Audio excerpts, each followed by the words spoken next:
За ингээд бүгдээр өнөөдөр зохиомжийн тухай ярьцгаая. За зохиомж гэдэг нь дүрслэн үзүүлэхийг хүссэн зүйлийн хоорондын харьцааг харуулсан байдлыг хэлнэ гэж. За зохиомж гэдэг бол зургийн бүр хамгийн чухал салшгүй нэг хэсэг. Зохиомж гэдэг бол тухайн зургийн бараг өнгө, сүүдэр, яаж ажилласан, ямар төрлийн бодог, шунх хэрэгэлсэн зэрэг, ямар техник хэрэгэлсэн сэлүүтэй хамгийн нэгдүгээр тавигдах хэвээр хамгийн чухал зүйл.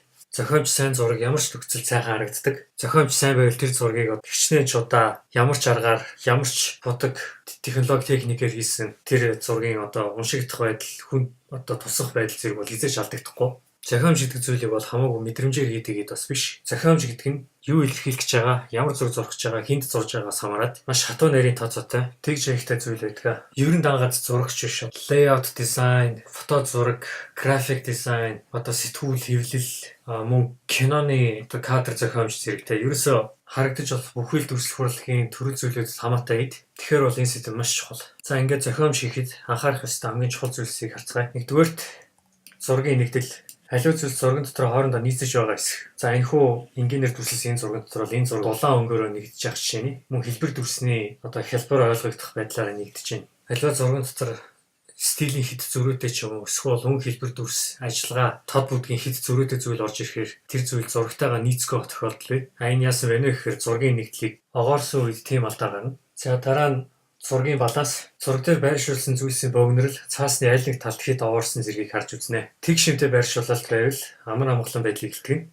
Тэг шус хэмтэй байршуулалт хөдөлгөөн урсгалтай болгож өгнө зургийг. Зургийнхаа цаасыг яг жинлүү шиг хоёр талдаа хэр их чинтэй байна гэдгийг мэдэрч зурх хэрэгтэй. Аль нэг тал богинорх юм бол тэр зураг хазайн, нэг талаа хэтэрхий хүн санагдана. Доор байгаа жишээг харах юм бол дүүжин даажин шиг бас сэтгэх хэрэгтэй гэдгийг би энд харуулсан байгаа. Энэ өөрөөр юу хэлэх вэ гэвэл жишээ нь энэ дүүжин даажингийн мод бол өөрөө жинтэй байгаа. Тэгэхээр энэ дүүжин даажингийн урт хэсэг энэ бага өмөрцөгтэй. Энэ дүүжин даажин богино хэсэг энэ том өмөрцөгтэй нийлээд ижил жинтэй гэж би харуулж байгаа. Яг хоо энэ яг хэмжээд үзсэн юм шилтэй зүгээр ерөнхий ойлголтоо би ингэж харуулж байгаа юм. За цааш харцгаая. Зургийн хөдөлгөөн. Зураг дотор болж буй үйл явдлын чиглэл, урсгал болон цаашааж өрнөх зэргийг урьдчилан үзэгчдийн төсөөлөлд буулгах зэрэг. За энэ юу хэлж байна вэ гэвэл халиваа нэгэн явж байгаа зүйлийн чиглэл, хүний царай хаашаа харсан байх, хүний гар хөл хаашаа заасан байх, аливаа голын урсгал, шувуунуудын нислэг, олон давхиж байгаа сүрэг адууны чиглэл зэргээр хөдөлгөөнийг бид нар зургийн дотор дүрсэлж болно. Мэдээж тэр зураг хөдөлгөхгүй байгаа. Гэхдээ хөдөлгөхгүй байгаа зурган дээр ч гэсэн хүний нүд хөдөлж байгаа юм байна. Тэгээд тийшээ явж гин, тийшээ урсж гин гэж харж болно. Үүний дараа хэмнэл, өнгө, дүрс, зураасны тэгшмөр, зүйлсийн хэмжээ, гэрэл сүдэр зэрэг давтагдсан байдал. Янз бүрийн ойрын жишээ гэвэл фото зураг дээр авч үзвэл зураг дотор дүүрэн олон хонь бэлчиж явах, ижлийн хэмжээний моднууд, голын усны чулуу хайрганууд, тэгээд ромын багнууд зэрэг тэр зургийн дотор яг ижлэхэн давтагдаад байгаа зүйлийг ер нь хэмнэл гэж хэлж байгаа. За үүний дараа зургийн гол хэсэг. За энэ нь юу вэ гэхээр тухайн зураг дотор заавал харах ёстой хамгийн чухал хэсгийг хэлж байгаа юм. Үнгээр үзэгчийн нүд нэг газар сайн тогтохгүй цаасан дээгүүр дэмий тэнэх болно. За тэгээд гол хэсгийг яаж хийж болдгийг гэхээр мэдээж ялгарлаар гаргадаг. Жишээ нь бараан яам дотор цайвар, дулаан өнгө дотор хүйтэн өнгөөр хамгийн чухал зүйлээ ялгаж хийх гэх мэт. Түүний дараа ялгарал. Зураг доторх өнгө, дүрс, гэрэл сүдэр, хэ угалц, том жижиг, зураасны төрөл зэргээр ялгарна. За миний эзэн жишээнд харах юм бол дээдлийн зурган дээр өндөр ялгарлыг харуулж байна. Цав цагаан тэнгэр дээр хав хар, уул, түүний доор саарл, газар, гурвалжин гар энэ зураг дотор анхаарлын төвийг авах зүйлийг оруулсан байгаа. За түүний доор бага ялгаралтай болгож тавьсан. Энэ дотор бол баг дүрсний хувьд хичнээн өстэй ч гэсэн төлөвийн саарл бараан цайврын хувьд бол нэлээд ижилсэн. Өнгөнд хүртэл хүчээ алдаж саарлсан байдлыг харж байна. Өндөр ялгарал, бага ялгарлыг харьцуулсан жишээ нь. Ингээд сүлд нь харьцаа буюу пропорц. Хол ойр, том жижиг зэргээр зураг дотох элементүүд хоорондоо уялдах байдал. За аливаа нэгэн дизайн зурагт бол пропорцийн үндсэн нэг чиг хүнээр авдаг. Хүний өндрөөр хүнтэй харьцуулахад ямар байна гэдгээр нь тухайн зүйлийн пропорцийг ялгадаг. Жишээ нь Европт аливаа нэгэн том сүм дугнуудыг бол хүнтэй харьцуулахад маш том таацтай хоорондын ханы зай зэргээр хийдэг. Мөн интерьер дизайны хувьд гэвэл аливаа нэгэн өрөөнд дотор байгаа зүйлсийн байршил, тэр өрөөнд дотор байгаа юмнуудын хэмжээ харьцаа, хүний гарын хэмжээ, хүний өндөр намтай яг цав таарсан байхад бол хүнд илүү сэтгэлд нь ойрхон буух жишээний байдаг. За ингээд бид нар зохиомжийн хамгийн анхаарч даах ёстой анхан шатны дүрмүүдийг ингээд харцгаалаа. Бүгдээрээ зохиомжийн 2 дугаар шатны дүрм буюу илүү наривчлсан байдлыг авч үзье. 1-р дүрм хөндлөн зурааснууд амар амгалан доктортой байдлыг мэдрэгдүүлнэ. Хөндлөн зураас гэдэг нь хөвтөж байгаа, налгар байгаа байдлыг бид хамгийн түрүүнд санагдуулна, тийм үү? За хамгийн ойрын жишээ гэвэл Монголын сайхан өргөн уудам тал нутаг байна. Тийм ээ. Мөн одоо их гоё тогтун, нуур, далай тэнгис тэр зүйлүүдийг бидэрт санагдуулдаг учраас хөндлөн зурааснууд биднэрт амар амгалан байдлыг санагдуулна. Тийм учраас тиймэрхүү төрлийн зураг зурх гэж байгаа бол зургандаа хөндлөн зурааснууд их ашиглах хэрэгтэй. Хоёрдугаар дүрм босоо зурааснууд идэвхтэй сэргээсэн мэдрэмж төрүүлнэ. За босоо зурааснууд нь юуг санагдуулахыг гэхээр одоо өсөж өндийсэн, дээшээ ургасан, одоо тэнгэр багандсан, сэргэлэн цовоо зэрэгтэй бол холбогддог төрс учраас одоо тийм хөдөлгөөн мандан мадрах зэргийг ашиглах гэж байгаа бол босоо зураасуудаар дизайн загваруудаа хийхэд илүүдэхгүй. Гуравдугаарт технол зурааснууд хөдөлгөөн, хүчин чармайлт, төгшүүртэй байдал зэргийг бий болгоно. Технол зураас нь хамгийн түрүүнд бидэнд юу санагдуулдаг вэ гэвэл уулын налуу, хазгай. Бид нэр хэрвээ энэ зураасан дээр байвал тэнцвэртэй байж чадахгүй. Бид нар доошоо унах амархан гэдгийг бидний толгойд санагдуулдаг учраас технол зурааснууд нь хэрвээ бүр их зүйл өнгөрөх тийм хөдөлгөөний эхлэл, хөдөлгөөний үргэлжлэл, тэгээд уулын өксөөр авирж явахыг санагдуулах буюу хүчин чармайлт, мөн тэгээд үүнтэйгээр холбоотой хазгай байвал унна гэдгийг санагдуулж байгаа учраас төгшүүртэй байдал зэргийг бий болгодог. Дөрөвдүгээрт зургийн дээд хэсэгт байрласан зүйлс эрхчлөө, аз жаргал, ялалт, бурханлаг байдал зэрэг санагдуулна. Нөгөө тэгвэр зургийн доод хэсэгт байрласан зүйлс дарагдсан, гоньсон, дарамтлуулсан, занал хийлд өртсөн улс өртөө харагдуулна. За жишээ нь бидний дээр юу ажиллах вэ тийм ээ? Нар, онгоц, шувуу, одоо бурхан зэрэг одоо бидний дээрээс харж явах зүйлс тийм үү? Бидний доор юу ах вэ гэвэл биднээс намд орд зүйлс, одоо газрын амтан, хэвтэй мөлхөө, аль болох газартай ойртох тусам тэр зүйл уруудаж бүхийсэн гэдгийг санагдуулдаг учраас зургийн доод хэсэгт байгаа зүйлс нь тэр зэргүүдийг мэдрэгдүүлдэг байх нэ. Тавдугаарт зургийн тэг дундх хэсэг нь анхаарлыг хамгийн их татдаг хэсэг. За энэ юу вэ гэвэл хүн альва нэгэн масс, альва нэгэн биетийг харах болгондоо хамгийн түрүүнд яг гол руу нэхэл заавал хардаг. Иймэрхүү зохиомж нь ерөнхийдөө цорын гац сэдвтэй үзэгчийг зөвхөн тэрлөө хамгийн хүчтэйгээр анхаарлыг татах гэсэн тийм бодолтой байдаг учраас энэхүү зохиомжинд одоо альва нэгэн хүний хөрөг байх эсвэл бурхан зураг гэдгээр бол хамгийн сайн тохирдог. 6 дугаарт зургийн хүрээ гэдэг нь тэр зургийн ертөнцийн хийл хязгааруулна. Өөрөөр хэлбэл энэ зургийн дотор байгаа бүх зүйл энэ зургийн ертөнцийг бий болгоно. Энэ зургийн өрөөнд дотор байхгүй зүйл бол энэ зургийн ертөнц дотор багтахгүй гэсэн үг. Тийм учраас зураг нь өөрөө цор ганц ертөнцийг бүтээгээд зөвхөн тэрийгэ илтгэжээдэг. Тийм учраас зургийн дотор байхгүй зүйлийг зургийн дотор байгаа юм шиг бодож зурж болохгүй. Тэр зүйл заавал ээжиж одоо тэр зургийн дотор орж иж харж байгаа хүн өгүүлэх гээд байгаа ертөнц өгүүлэмж зэргийг чинь гүйцэтгэр ойлгоно. Цайвар орчинд гэрэл их бий гэж ойлгогддог учраас аюул баг санагдана. Эсвэргээр хар бараа орчинд аюул занал хийлтэй санагддаг альва нэгэн зүйл. За энэ юутай холбоотой юм гэхээр бидний амьтны мэдрэмжтэй холбоотой. Бид нар гэрэл ихтэй байх тусам ирж байгаа аюул альва нэгэн саад татгар зэргийг бол амархан харж чадна. Бид нар харанхуйд юу ч харж чадахгүй байгаа учраас харанхуйд дотор ямар нэг аюул занал хийллийг мэдэхгүй учраас харанхуй замаар явхад бартаагаа харж чадахгүй бүдрэх зэрэг мөн харанхуй газар отож байгаа аюул буюу одоо гинт хэрэг зэрэгт бол өртөх магадлал бидний одоо хүний хувьд бол хамгийн танил санагдана. Тийм учраас хар бараан зүйл бол аюул занал хийлтэй санагддаг учраас тийм байна. 8. Хурц өнцгтэй дүрснүүд нь бидэнд аюултай мэдрэмж төрүүлнэ. Дураг зүйл ирэмхтэй дүрснүүд нь тав тухтай байдлыг санагдуул. Хурц өнцгтэй зүйлүүд бидний толгойд хамгийн түрүүнд юуг санагдуулах вэ? Альва амны ир, альва амны үзүүр, одоо өргөс, мис, жадны үзүүр зэрэг тийм зүйлсийг санагдуулдаг учраас бидний оюун ухаан энэ дүрсийг хараад гар хурж болохгүй, гар хөвлөвөл хатгана гэж толгойд нь шууд тусна. Дураг зүйлийн ирэмхтэй зүйлснүүд нь одоо тэгж гарыг өвдгөх ир ирмэггүй буюу бидэнд халтай элемент байхгүй учраас бид нар дугуйг зөөлөн дүрс нь бол хамаагүй л дуртай байдаг. Дугуйг зөөлөн дүрс нь дүрснүүд нь биднэрт маш олон зүйлийг санагдуулна. Жишээ нь одоо ерөнхийдөө жоохон хүүхдийн дүрс өдр бол ийм байдаг тийм ээ. Мөн бамбуушин тоглоом, одоо янз бүрийн тухтай, диван, тавилга зэрэг нь бол бидэнд аюул занал хийл үзүүлэг учраас илүү сэтгэлд ойрхон хүрхэд зөөлөн аюулгүй санагддаг. За 9 буюу аливаа зүйл зургийн дотор том зайлслах тусам хүчтэй мэдрэгдэнэ. За энэ харьцуулсан зургийг хараад бол тааш ойлгомжтой байгаа. Энэ ялангуяа дан ганц сэдвийг тодтогч харуулахыг хүссэн дизайн хэрэгтэй үед хамгийн тохиромжтой арга. Мөн олонний дундаас алдартай хүн баатар зэргийг тодруулж гаргах гэд энэ аргыг хэрэглэж бусдаас тоойлгож харуулна. Хэрвээ бусад элементүүдийг ижлэх хүндтэй байх юм бол тэр дотор сайн бас ялгаж харагдахгүй. 10 дугаарт бид ижил өнгийг ижил дүрснээс илүүтэй хамаатай л ойлгодог. Жишээ нь спортод бол бүр хамаатай тийм үү? Мэдээж хоёр багт янз бүрийн биеийн харьцаатай өндөр намтай тамирчтай байхад тэдний одоо өмсгөлөөр нь бид нар жишээ нь баг нь хувааж авч хардаг шүү дээ. Тэгэхгүй бүгдийн ижил хувц өмсгчүүл ялгаж харагдахгүй шүү дээ. Бүр хоорондоо төстэй болно. Тийм учраас өнгөн дүрснээс илүү хүчтэй байдаг. 11. Бид юмыг ялгарлаар амархан олж хардаг.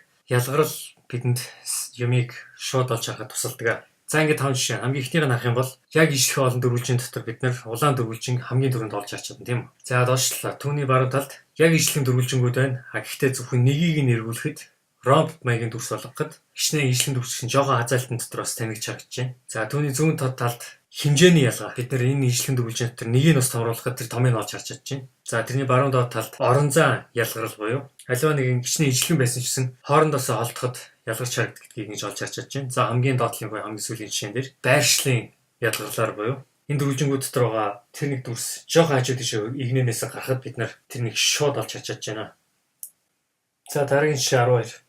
Хүн дээр дүрсний байршлын ойлголт. Аливаа дүрс яаж байрласнараа хүнд наан цаана яаж мэдрэгдэх вэ гэдгийг ярьцгаана. За хамгийн эхний хэсэг дээр ижил дүрснүүд наан цаанаараа алслал болно гэж. Энэ хоёр яг ижлэхэн дугуй дүрс байна тийм үү? Энэ хоёр яг ижлэхэн зүйл гэж ойлгож болно. Тэгэх юм бол энэ хоёр нэг хатгаад ирэж болно. Гэхдээ аль том байгаа нь биднэрт илүү ойрхон байгаа санагдана. Хажижиг мөн холбуулж харагдана. Ижил дүрснүүд дээр доор ялгаагаар наан цааны ялгаа үүснэ гэж. За энэ бас юу юм бэ гэхээр түрүүн ярьсан зураг дээшлэх тусам тэнгэр рүү ойртож доошлогдсон газар руу ойртно гэж ойлгогддог учраас энэ юм болж байгаа юм. Мэдээж яар хамгийн сүүлд нь жижиг боловч наагур орвол наана гэж харагдана. За энийг бол тайлбарлах хэрэггүй. 13. Шүргэлцлүүдээс зайлсхийх хэрэгтэй. Аливаа зүйлийг дүрсэлэхэд наан цааны ялгаа тодорхой байх ёстой. Бид гिचний хоёр нүтгэжсэн зураг хавтгайг байнга санах хэрэгтэй гэж. За эхний хэсэг дээр харах юм бол энэ хоёр зүйлийн захын ирмэг дээд ирмэгүүд нь яг таарсан байгаа. За үүнийг ингээ харахад бол харан наана ч юм уу, улаан цаанаа ч юм уу байж болно тийм үү? Хэрвээ улаан наад талдаа зурх гэж байгаа бол баруун талын зургийн жишээгээр улаан дөрвөлжин хар дөрвөлжийн аваар гаргаснаар наад цаадах нь илүү тодорхой болж ирж байна. Энийг бол эхний зурган дээр хараад илж шалгааргүй байсан тийм үү? 14. Аль болох зурган доторх элементүүдийг сондгой тоогоор хийвэл сайн. Учир нь хүний тарих юмыг хос хосоор нь бүлэглэн хуваах хандлагатай байдаг. За эхний зураг дээр харах юм бол энэ сагсан дотор байгаа саваанууд гэж харж болно. За эхний хоёр өндөр нь хоорондоо яг энэ хоёр болоод энэ зургаас салж ирж байгаа ялгарлаараа үлдсэн дараагийн дөрөв нь болохоор 2 ингээд хуваагдаж харахаар байгаа тийм үү. Үүнийг яг баг зэрэг дүрсний өндөр намын ялгарлыг багасгаад энэ дотор дахиад нэгийг тавиад тэгээ ингээ харахад бол энэ сондгой тоотой болчихно. Сондгой тоотой болохоор хүн энэ талаар 3 4 гэж хуваах уу эсвэл 4 3 гэж хуваах уу гэж яг далд ухамсартай харна. Үүнээс болоод энэ зураг бол элементүүд нь хоёр яг тэнцүү хуваагдахааргүй болчихж байна. Тэгэхээр энэ зураг нэгдмэл чанартай болж байна. 15. Цаасны хэмжээг шийдэхээс өмнө төрөл бүрийн өргөн өндрөөр оролдож үзвэл санаанд буугаагүй шин зохиомж олох магадaltaй. За энэ дээр ингээ харахад бол дөрвөн өрөнгийн цаасан дээр гурвалжин дөрвөлжин дугуй дүрснүүдийг байрлаж үзсэн байна. За тэгээ ингээ харахад бол хаана яаж байрлуулснаас уншигдах чиглэл, байршил зэрэг бол тийсөөр. Гэхдээ энэ зурган дотор байх сэдв, халиваа зүйлийн тоо, өнгө, дүрс нь бол хിവэрэ байх. Гэх мэт олон янзаар турш үзвэл урд өмнө бодож байгаагүй хэрнээсээ арай илүү оновчтой сонирхолтой тийм хувилбаруудыг олох магадaltaй. За 16. Хоосоо орон зайг огоорчлохгүй. Түүн дотор ч бас зөндөө дүрс бий. За бид нэр хамгийн танил хардаг дүрс бол энэ Рубины вар гэдэг энэ зураг байгаа. Энэ варны энэ гадна хүрээ дүрс нь болохоор хүний нүүр бүтээж авч чинь. Энэ бол бүр туйлд нь хүртэл маш олон янзаар хийсэн байдаг. За түүний хажуугаар би Google-ээс хэд хэдэн жишээ олж тавьсан. Хин хийснийг мэдэхгүй. Гэхдээ зүгээр сонирхолтой голоо гэж би энд оруулсан. За хамгийн ихнийх нь энэ хүний үсний дүрс бол пингвин шиг болсон байна. За тэгээд түүний доор сарны доод хүрээ зураас болохоор унтж байгаа хүний тийм дүрсийг харуулсан байна. За энэ үсгэн дотор бол энэ үсгийн дотор дүрсэнд нь халимны сүлийг хийсэн байна. За энэ дээр хүний царайны доохон талд багалзуурын шахаж байгаа хүний хар гарны дүрсийг оруулжээ. За энэ Movers гэдэг энэ айл нүүлгдэг компани лого байгаа. За тэгээд түүний доор нэг хүний хүч гэдэг нэртэй. Одоо боксинг бэйлийн дотор одоо би хүчтэй гэдэг ингээд хоёр гараа булчин чангалж байгаа тийм хүний сүдэр дүрс орсон байна. Тэгэхээр англи хэл дээр negative space гэдэг энэ үгээр хайж үзэх юм бол зөндөө олон жишээ харагдана. За бид нэр ингээд 2 дугаар шатны дөрмүүдээ үз тусглаа. За одоо ингээд 3 хуваалтын тухай үздэсгээ. 3 хуваалт гэдэг нь тухайн зургийг өндөр өрний дагуу тус 3 тэнцүү хувааж 9 тэнцүү хэсэг болгосныг хэлнэ. Энэхүү хуваасан зураасын хоорондын огтлцлын цэгүүд дээр зургийн гол сэдвээр байршуулалтын тохиромжтой. За энэ 4 өөр төрлийн цаасны хэмжээ. Гэхдээ үүнийг яг дотор нь 9 тэнцүү хуваасан байгаа. За энэ дээр огтлцлын цэгүүдийг би дугуй улаан дүрсээр тэмдэглэжсэн байгааг та бүхэн харж байна. За хамгийн ойрын жишээ дурдах юм бол тэр аливаа нэгэн дижитал зургийн аппарат гар утсан дээр зураг авахд ийм хүснэгт хүрээнүүд гардаг те. Одоо тэр чинь одоо энэ явж байна шүү дээ. За тэгээд энийг дан ганц фото зураг гэхгүй одоо тэр киноны балкатнууд, одоо график дизайн, эсвэл уран зураг ямар ч төрлийн зурган дээр ашиглаж болно. Энэхүү огтлцлын цэгүүд дээр зургийнхаа гол сэдвийн бит, объект зэргийг байршуулж гол хэсэг болгоно. За эхний шиг харцгаая. Байгалийн зураг. Байгалийн зургийг яаж цаасан дээр байгуулах вэ гэж. За хуваалтын зураас дээр тэнгэр газар нийлсэн шугамыг давхцуулах. За ногоон зөв тэмдэглэсэн бол энтэй харьцуулахад бол зөв жишээ. Гэхдээ мөн тэнгэрийн хаяа бол одоо энэ доотлын зураас энэ ч бас байж болно. Тэгээд энэ урсгалын замын энэ урсгал сигнал зураасаар замын урсгал үүссэн нь бол яг зургийнхаа гол руу чиглүүлсэн байна. Тэг яагаад энэ юм бэ гэхээр мэдээж энэ зургийн гол санаа бол энэ чигээрээ явж байгаа зам тийм ээ. Тэр нь одоо тэр алс руу явж байгаа тэр зам нь бол зургийн одоо яг гол сэдв учраас энэ зургийн гол байрлаж болж байна. Өөр харуулах зүйл байхгүй. За хоёрдугаар жишээ. Хөрөг зураг 2 вольтын зураас огтлон цэг дээр тухайн хүний нүдийг байрлуулна. Эхнийх нь болохоор энэ хүний нүдийг алсын зураг одоо ер нь огтлцын цэгүүд чинь л хүний анхаарлын татдаг цэгүүд шүү дээ. Тийм учраас одоо хүний нүд бол одоо тухайн хүн дээр байх одоо хамгийн түрүүнд бидний олж хардаг, хамгийн түрүүнд бидний анхаарлыг татдаг зүйл бол нүд байдаг тийм үү. Ямар ч зүйлээр одоо тоглоом, машин, онгоц одоо сандал ширээн дээр нүд байлаа гэхэд бид нар хамгийн түрүү нүдийг олж харна тийм. Тийм болохоор тэр нүдийг энэ огтлцын цэг дээр заавал авч тавьж байгаа байхгүй юу? Мөн түүний доор 2 хүнтэй бол тус тусын нүдийг огтлцын цэгүүдээр байрлуулна. Мэдээж энэ зургийн зохиомж энэ бол энэ 2 хүн бол гол сэдв нь. Тийм учраас энэ хоёроо яг харилцан байрлалаар энэ 2 хүнийхээ нүдийг хоёуланг нь огтлцын цэгүүдээр байрлуулснаар бидний нүд энэ 2 хүний нүдний хооронд саадгүй шилжиж бүтнээр нь харахад хэрэгтэй. Мэдээж энэ зургийн дотор өөр харуулах зүйл байхгүй учраас энэ 2 хүнээ зургийн дотор дүүргэж тавьсан байна. 3. Барилга. Тухайн барилгын хамгийн сонирхолтой хэсгийн төвийг огтлцын цэг дээр тавина. За эхний зураг дээр сарны наан цамхаг байгаа зураг байна. За тэр цамхаг дотор байгаа ромб дүрсэн цагаан ромб дээр байгаа ард төрүүлчин дүрс бол энэ байшингийн одоо хамгийн сонирхолтой хэлбэр хийж цоох дизайн тийм. За тэгээд мэдээж энэ цамхаг өөрөө босоо учраас тэрийг тооцно. Яг түрүүчийн 2 хүний нүд яаж байрлаж ирсэн шиг дээр доор нь ингэж байрлуулж болно. За тэгээд мэдээж сар бол энэ зургийн бас чухал хэсэг учраас сарыг мөн хажуугийн баруун талын огтлцын цэг дээр сарыг авч тавьсан байна. За тэгээд уулын шавхорой бол бидний нүдэнд тусч байгаа. Яагаад гэвэл энэ байгаль дотор хамгийн дээр нь одоо овоо жалгарч авч байгаа хэсэг учраас үүнийг энэ баруун доод булангийн огтлцын цэг дээр тавьснараа энэ зургийн зохиомж сонирхолтой болж байна. За түүний доор хаалга байна. Ром багантай хаалга. За мэдээж одоо масын төвийг огтлцын цэг дээр тавина гэдгийг бид нар мэдж байгаа. Гэхдээ энэ зурган дээр болохоор яагаад хаалгыг голлуулад тэр 2 багныг огтлцын цэгүүд дээр огтлцын зураасууд дээр мөн байрлуулсан юм бэ гэхээр энэ зургийн дотор байгаа хамгийн гоё элемент бол энэ хаалга байгаа. Тэр цонх биш, шал биш. Тийм учраас хамгийн сонирхолтой хэсгээ голлуулж тавьбал энэ зураг хүнд харахад илүү сонирхолтой болно. 7 дугаарт хөдөлгөөн. Тухайн субъектийн харж байгаа зүг болон чиглэж байгаа зүйлийн талд илүү хойрхон заавалгана. За эхний хэсэг дээр энэ морь би түрүү хэлчихсэн шүү дээ. Энэ зураг нь бол өөрөө яг энэ тухайн ертөнцийн хил хязгаараа гэж. Тэгээд хүний нүд бол хөдөлгөөн хаанаас эхэлсэн хаашаа өрнж байгааг харах чадвартай.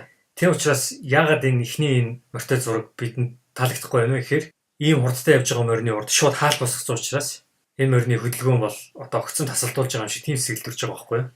Түүний ард тал засан хөлбөр нь юу вэ гэхээр одоо тэр морины давхиж байгаа чиглэж байгаа зүгийн урд талд үйл ялэг том зай үлдээснээрээ бидний нүд тэр морь дахиад жоо үргэлжлэх хөдөлгөөний орон зай байна гэж далд оюун санаанд хүлээж авах учраас ингэж тавьсан бидэнд илүү сэтгэлд ойрхон будгаа. За түүний доор хүний хөрөг. За аливаа хүний хөргийг хийхдээ зурхтаа одоо тэр хүний харсан зүгт нь цаасандаа үйл ялэг жоох илүү зай үлдээдэг. Энэ бас юу юм бэ гэхээр одоо тэр мэдээж харж байгаа зүг, зааж байгаа зүг гэдэр бол чиглэлийн урсгалтай үргэлжлээд учраас мөн ижлэн хууль үйлчлэнэ. За үүн дээр нэмэлт нэг мартахгүй байх ёстой зүйл. Хүрээлэл, зургийн хүрээлэл. Хэрвээ талбай ашиглалтаа тултал нь нэммээр байвал цаасны зах объектын хооронд бүх талд ижил зай үлдээх хэрэгтэй гэж. За ингээд харах юм бол шүргэлцэж чинь тийм үү эренгүүд. Жишээ нь энэ одоо энэ нэг дүрсийн доод хэсэгт. Мөн түүний урд хэсэг нь бас ингээд зах руугаа шүргэлцэж байна. Тэгэхэд түүний баруун талд байгаа хөлбөр болохоор яг зургийнхаа төвийг олсон. Дээд доод урд хойно бүх талаас яг ижлэхэн зайнуудыг олж байрлсныг та бүхэн харж байна. Энэ бол нүд нь хамаагүй илүү эвтэйгэн тусч байгаа. За түүний дараа 3 объект байлаа гэж үзье. Зохиомж дээр. За тэгэхэд энэ 3-ыг ингээд барихад бол энд ингээд маш их зай үүссэн. Энэ хэсэг дээр ямар ч зайгүй. Энэ хэсэг маш бага зайтай. Тэгээ энэ хэсэг том. Энэ хэсэг харьцангуй байна. Харьцаа муутай байна, тийм үү? Үүнийг хажуу талд нь яаж зассан бэ гэхээр энэ 3 зүйлийг цол нэг зүйл гэж авч үзээд тэгээд цаасныгаа төвийг олж байрлуулах юм бол одоо нүдэнд хамгийн эвтэйхэн болж байна. За хэлсэн түрүү энэ 3 объект бол ингээд нэг цол объект болж байна гэж. За би одоо бүдэг цэнхрээр харуулъя. Эдгээр ингээд нэг цол объект болж байна, тийм үү? Хэрвээ нэг цол объект гэвэл дээдлийн энэ дүрстэй ижлэхнээр хэсгэх хэвээр. Мэдээж тэгсэн юм чинь хамгийн нэг цолоор авч үзсэн тохиолдолд хамгийн захын ирмгүүд хоорондоо ижлэхэн зайтай байгаа. За тэгээд мэдээж энэ дотор хоорондын зайг ус үзсэн бас хитрхи захууд руу шахаад юм уу хоорондын зайг бас холдуулчихгүй. Тийм болохоор энэ зайнууд захын ирмэгийн зайнууд энэ дүрснүүдийн хоорондын хамгийн холын зайтай мөн ижлэх юм байна. Тэгжиж нүдэнд ингэж эвтэйхэн тусч байна. Мөн түнчлэн энэ зохиомжийг харах юм бол бид нар түрүү ярьсан хамгийн өндөр ялгаралтай хамгийн том тод зүйл дээр бидний нүд эхэлж харна гэдэг чинь 1 2 дугаар 3 дугаар уншилтын зүйлийг ярих хэрэгтэй болно. За энэ бол нэг хэцүү зүйл биш. Нэг богино хугацаанд тайлбарж болно. За энэ дээр ингээ харах юм бол энэ хамгийн том энэ дүрс бидний нэгдүгээрт нүдэнд тусч байна. Тийм хамгийн том учраас. Өөрөөр хэлбэл одоо аливаа нэгэн зохиомжийг ихтэй хамгийн чухал зүйлээ нэгдүгээр уншилт гэж аваад одоо нэгдүгээр бит гэж аваад тэгээд хамгийн томоор зурсан тохиолдолд тэрлөө бидний нүд юм. За хоёрдугаар дүрс гэвэл энэ за арай бага ялгаралтай 3 гэдэг ингээд. Өөрөөр хэлбэл бидний нүд 1 эхэлж олж хараад 2 эхэлж олж хараад 3 эхэлж олж харна. Энэ мөн унших чиглэлийг үүсгэнэ. Тэгээд гаднах тойргийнхаа аркаар мөн хүний нүдийг ингэж чиглүүлж өгч байгаа. За энэ бол ажиллах тест дараал үүний мөрдөхөд бол их амархан. За хамгийн эхлээд мэдээж би хэлсэн яг энэ цаасыгаа 9 тэнцүү угаах хэрэгтэй. За тэгээд энэ улаан бол бидний зургийн одоо хамгийн гол сэдв буюу нэгдүгээр зүйл тийм үү. Тэрийг аль нэг огтлц дээр байрлуулахаа ингэж шийднэ. За тэгээд одоо яах вэ гэхээр одоо энэ анхаарах цэгээс дээш нь шахаад энэ дотор байгаа зайн дотор туслах битүүд буюу 2 3 дугаар дүрсээ оруулнаа. За тэгээд тэрнийгаа мөн нэг одоо хэсэг хүрээтэй цаас гэж үзээд тэгээд тэрнийгаа мөн дотор нь 9 хуваана.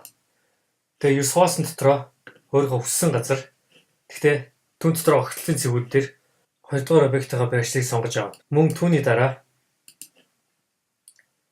3 дугаар битийг болохын тулд энэ 2 онцлог цэгүүдийн хооронд байгаа зайг мөн бас нэг зургийн цаас гэж авч үзээд түүнийгээ мөн 9 хувааж тэн дотор бас онцлогийн цэгийг сонгож авна. Огцлын цэг.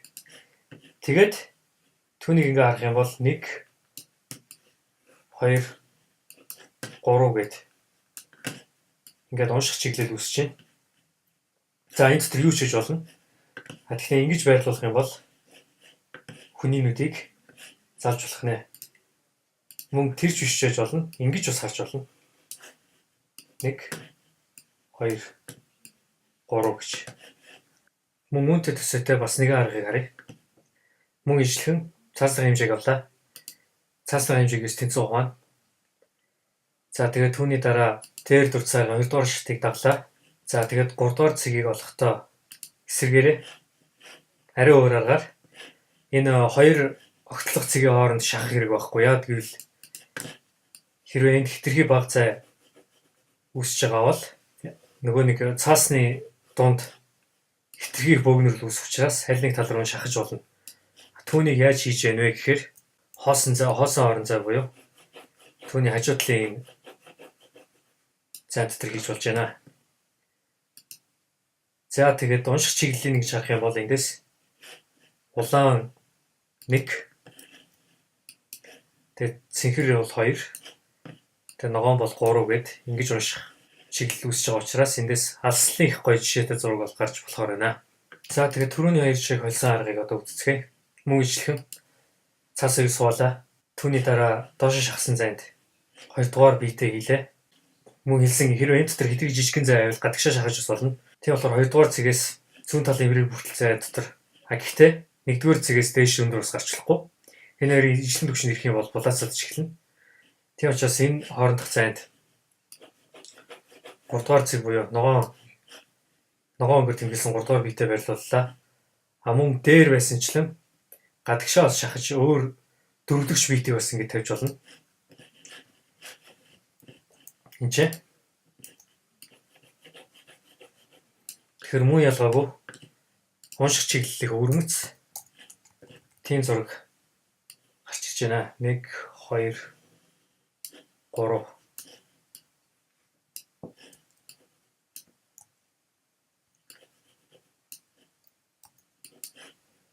1 2 3 4. Гэтэ үүн дээр санах нэг зүйл гэвэл хитрхи олон ингэж дотор нь хуваах хэрэг бол ерөөсөө байхгүй. Энэ бол зүгээр л онцлог цэгүүдийг байрлаж байгаа болохоос энэгээр зураг зурж байгаа хэрэг бол ерөөсөө биш. Тийм болохоор түүнийг бас санах хэрэгтэй. Мэдээж одоо ингэж зохиомж авсны дараа төрүүчийн дурдсан бүх дүрмүүдийг санах хэрэгтэй. Шүргэлзэл ямар одоо зураг зурж байгаас хамаарат тогтоон зураг уу, үйл явдалтай зураг уу, аливаа элементүүдийн ялгарал, тэгээд цаасны аль талд илүү их масс үүсэж гин зэргээр тэр бүгдийг тохируулж хийх болно. Нэгэнт ингэж зургийнхаа объектууд байршлыг сонгосны дараа. За бид нар ингээд ерөнхий 3 яваалтын онолыг үз туслаа. За одоо ингээд бүгдээр шүргжлийн тухай үзцгээе. Зураг доторх зүйлс нь хоорондоо шүргэлцэж байвал үзэгчдэд ойлгомжгүй байдал үүсгэж болно. Түрүүхэн дурдсан тийм ээ шүргэлцэл гэж юу гэдгийг халиваа нэгэн зүйлний ирмэг урд хойно эсвэл яг игнийгээр давхцах зэрэгт бол юмны наан цаана юу үгэлэх гэдэг нь ойлгомжгүй болох үе бий. За тэгэхээр үүнийг энд би дэлгэрэнгүйгээр авч үзсэн байгаа. За эхний жишээ. Хаалттай булан. Аливаа булан ямар нэгэн дүрсээр бүтэн дарвал тэр булангаа зурагнаас салгасан мэт болно. Та нар энэ ч одоо харж байгаа цаасны булан нугалсан юм шиг тэгж санагдаж байгаа бах. Мөн энэ өөрөө биетаас их том дүрс болж энэ дотроо салгаж харагддаг учраас үүнээс зайлсхийх хэрэгтэй. Үүнийг яаж шийдэх вэ гэвэл хөдөлгөөд юу вэ гэдгийг нэлээд тодорхой оруулах. За хоёрдугаар жишээ. Тал дүрс буюу хагассан дүрснүүд. Ялангуяа урдаас нарсан тэгшинтэй зүйлийг дүрслэхэд энэ алдаа гаргаж болохгүй. Тэгшинтэй дүрсийг тэг дундуур нь хуваан таллан байрлуулвал тэр дүрс нь хэрчүүлж зэрэндүүлсэн мэт санагданаа. За үүнийгээ өөрчлөх вэ гэвэл мөн юу вэ гэдгийг тодорхой олгож зурган дотроо оруулж ирэх хэрэгтэй. Гуравдугаарт нийлсэн ирмгүүд хүрээтэйг. Аливаа биетийн ирмэг цаасны хүрээнд хүрвэл үзэгчдэд давчуу тулсан мэдрэмж төрүүлнэ. Бид нар бус зогсоод маш жижигхэн өрөөнд дотор ороход тааж толгойд тулахаар нэг аюу нэмуха тийм мэдрэмж төрдөг штэ. Яг тэр мэдрэмжийг ийм зохиомж хүн санагдуулж байгаа учраас үүнийг засах хэрэгтэй. Мөн ялгаагүй хөдөлгөн. Цаасны ирмэгтэй харьцах хоорондын зайнуудыг нийцэлсүүлж өгвөл одоо цаасанд голлуулт өхөтэй байрлуулж тавих юм бол энэ зураг илүү харахад тохиромжтой болно. Дөрөвдүгээрт нийлсэн ирмгүүд биетүүд хоорондоо мэдээж хамгийн ихэнд дурдсан зүйл энд явж байна. Аливаа биетийн ирмэг өөр биетийн ирмэгтэй шүүгэлцэл үзэгдэж шахалцсан тулсан мэдрэмжийг төрүүлнэ. Мөн наан цаана ногоос салгахгүй болно тийм үү? Тийм учраас энийг засч тухайн зохиомж зураг дотор байгаа зүйлсүүд аль нь наан, аль нь цаана, аль нь хоорондоо яаж харьцаж байгааг тодорхой олох хэрэгтэй. За 5 дугаар халахлагдсан ирмэг. Ижил зүг чиглэсэн хоёр дүрс заримдаа нэг биет болж харагдах тохиолдол бий. За эхний зурган дээр харах юм бол одоо энэ бол хоёр хэсэгтэй байшин гэж би харж байгаа. Гэхдээ эхнийх дээр харах юм бол энэ хар дүрстэй энэ зүйлс нь бол нэг л дүрс шиг харагдаж байна. Дээвэр нь эндээ. Үүнийг доотлолт салгаж өгснөөрөө энэ хоёр тусдаа юм байна гэдгийг мөн ижлэх гэж гаргаж өгч байна. Мөн ингэснээр унших урсгалын алдаа бас гарахгүй. Үүгээр бас тэрийг бас тэгж засч болно. За 6 дугаарт салаа өнцөг. Өнцгтэй дүрсэн дээр босоо дүрс тааралдах үед бидний тарих хүчээр тэгшхэм үүсгэх гэж оролдоно гэд. За энэ яасан гэхээр бид нэр аливаа өнцгийг харахдаа заавал голоор нь ингэж харах гадах магадaltaйгаар толгой ажилдаг. Тэгээ энэ яаж вэ гэхээр тэгшин үүсэх гэж хүний толгой хэлжсэн дөрөв. Тэгэхээр үүн зөрчнөөс болоод одоо энэ дүрснүүд бол тэгшин үүсч чадахгүй байгаа болохоор хүнд жоохон тахирамжгүй санагдана. Гэхдээ байршил нь тэгшин үүсэхэд тун ойрхон байгаа. Үүнийг яаж засахын гэхээр мөн ижлэх нь ойлгомжтой болохын тулд тэгшинтэй газар нь бол тэгшимийг бол харуулах хэрэгтэй зүгээр. Тэгшингүй газар хэрвээ тэгшинтэй газар шиг харагдах гэдэг бол тэрийг бас өөрчлөх хэрэгтэй. Тэхийн тулд мөн объектуудын байршил зохицлуудыг янзлах хэрэгтэй. Алдагдсан ирмэг. Нэг дүрсний ирмэг нөгөө дүрсний ирмэгтэй яг давхралдах үед нэг нэгэндээ наалдаж ганц ирмэгтэй нэг биет болж харагдана гэдэг. За энэ бол ойлгомжтой. Мөн ижлэх нь наан цааны ялгааг сайн гаргаж ирэх хэрэгтэй. Яг хөө мэдээж бас энэ яг нэг л объектоор байгаа бол тэрүүгээр нь үлдээж болно л доо. Тэгвэл хэрвээ тийм биш бол тэрийг бас үзэгчдэд тодорхой олох хэрэгтэй үднэс байршлыг өөрчилж хөдлөх хэрэгтэй байна. 8. Эвэр. Босоо дүрс аливаа дүрсний ардаас саллагдан цохож байвал эвэр болж харагдана. Ялангуяа босоо дүрснүүдийн суурийг наадлын дүрснээ алхаж байгаа бол жишээ нь энэ дээр харж байна.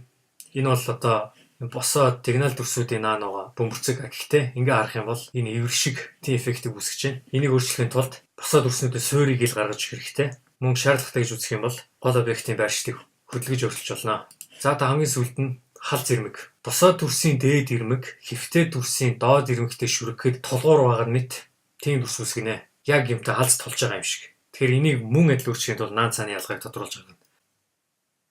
За ингээд бүгдээрээ шүргэлцлийн тухай хамгийн их давтагддаг алдаануудыг олж мэдлээ.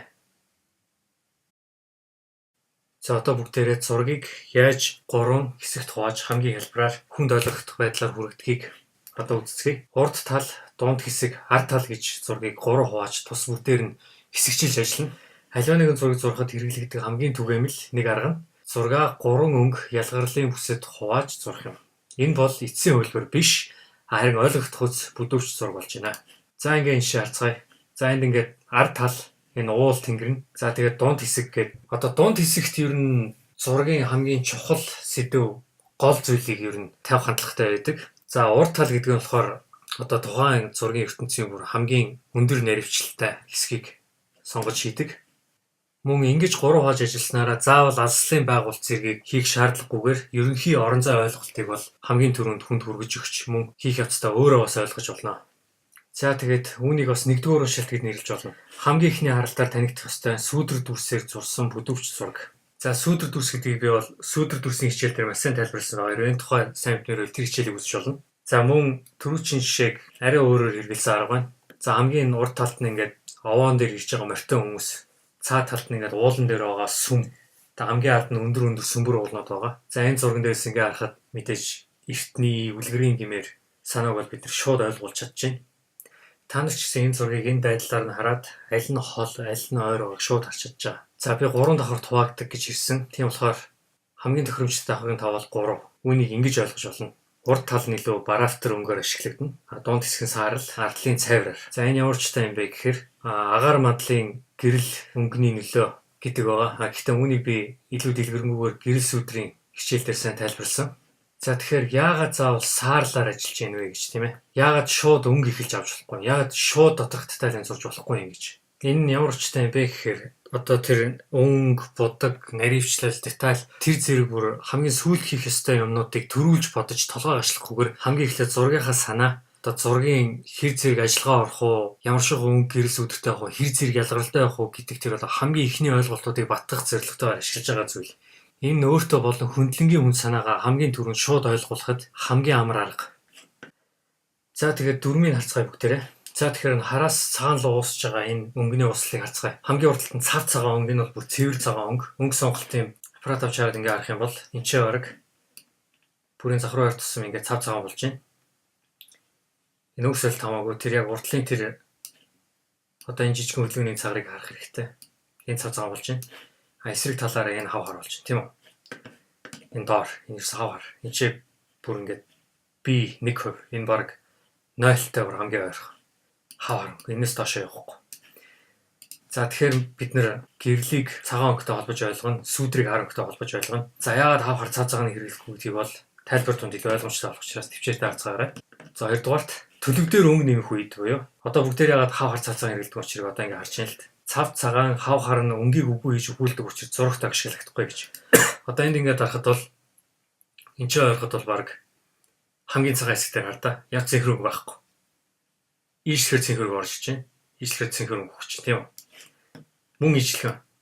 Энд ч бол баг цэнхэр өнгө бол нүдэнд юусоо олж харагдахгүй. Энэ хавьд бол бидний нүдэнд цэнхэр өнгө нь ажиглагдаж эхэлнэ. Энэ хооронд мөн ижил цэнхэр өнгө нүдэнд ажиглагдаж эхэлнэ. Тийм учраас хар цагаан өнгийг одоо цэвэр хар цэвэр цагаан өнгийг ашигладаг учраас нэг байх нэ. За цаашаа явлаа. Нэгдүгээр уншилтыг зурхад хэрэглэх төлөвийн хэмжээ. Үүнийг би 3 төлөвт хуваацныг санаж байгаа. Цав цагаанаас хавхар улаан хайр цантар тэмдэглэсэн өнгийг бол ашиглахгүй. Яг би зүгээр нэрсийг нүдэнд ялгарч харагдах үднээс нь би улаан өнгөөр тэмдэглэсэн байна. За тэгээд ард тал бол ингээд агаар мадлын өнгө одоо холдох тусам одоо бүр алсаас ирж байгаа өнгийг бол сарниулж сааруулна гэдгийг бид нар мэднэ. Юм алсах тусмаа хөхөнгөтэй болдог.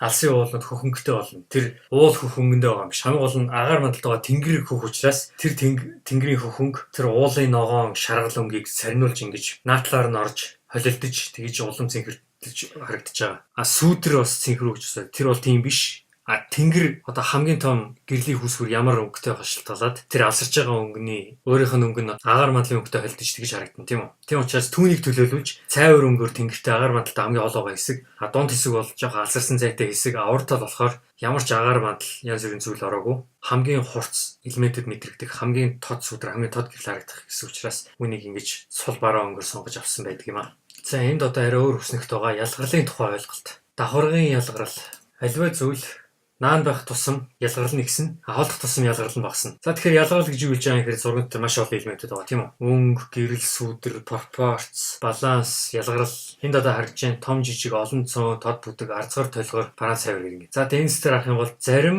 хэд өндөр ялгарлна зургийн нэгдмэл байдлыг эвднэ. За энэ бол бүр хичээл хамгийн их тайлбарласан зүйл байна. Та нар санаж байгаа. За тэгээ ингээ харахад бол энэ бол хар цагааны ялгарл биш. Энэ бол эсэргээрээ.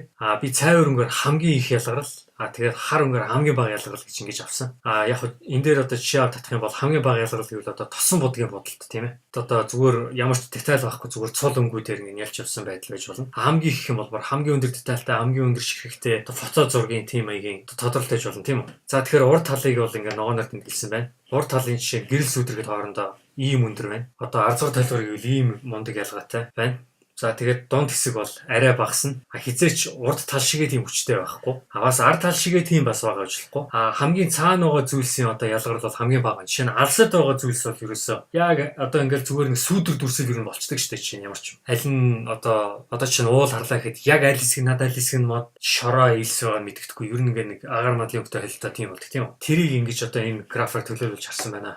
За одоо дөнгөж сая дурдсан 3 хуваалтыг ялгаралтай яаж холбож ойлгодог вэ гэдгийг одоо энэ шивэнд харцгаая. Агаар тарах гэрэл, ойсон өнгө гэрэл бий учраас хизээч цав цагаан хав хар гэж байхгүй. Хэрвээ хав хар байгаа бол тэнд огт гэрэл орж ирэхгүй гэсэн үг. Харин цав цагаан байгаа бол тэнд асар хүчтэй гэрэл гэсэн үг. Тэгэхээр яагаад аливаа зүйл хав хар цав цагаан харагдیں۔ Гэхээр одоо хамтын нөлөөгөөр одоо хоёр өнгө, хоёр төлөвийн хамтын нөлөөгөөр тэгж бид ялгаж харагдаж байгаа. Үүнийг би өмнө оны хичээл дээр маш сайн шигээр харуулсан учраас энэ ойлголтыг үнэн үүсгэхийн тулд тэр хичээлийг харж болно. За одоо ингэж өнгөний аппаратаар шалгая л та жишээ. Энэ бол хав хар өнгө биш. Энэ бол энэ хавьд 18%-тай саарл байгаа.